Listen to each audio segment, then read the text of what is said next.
Money is being made off of people's murders and other violent crimes. It's called murderabilia, all the stuff that's bought and sold, sometimes by the killers themselves. It used to be hush-hush in the underground market, but today it's right there in your face, mainstream on the internet. Andy Kahn, a former parole officer and now an advocate for victims' families, coined that name, murderabilia. Andy, thanks for joining us. So this money being made off of murder, is that even okay?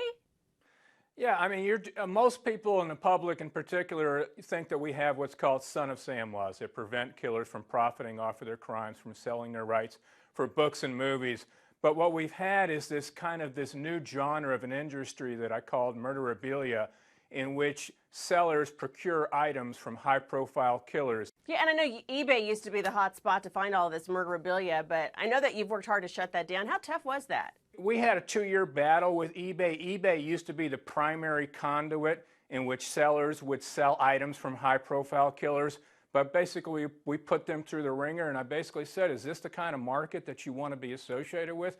Yes or no? It is absolutely nauseating and disgusting to find out the person who murdered one of your loved ones now has items being hawked by third parties for pure profit. You know, no one should just be able to rob, rape, and murder and then turn around and make a buck off it. And everyone is fascinated with this Jodi Arias trial. I know you're following that. What do you make of her trying to sell her paintings? She is going to be the queen bee, the femme fatale of the murderabilia industry. And from my perspective, she's going to put the murderabilia industry back on the forefront because she loves and seeks attention.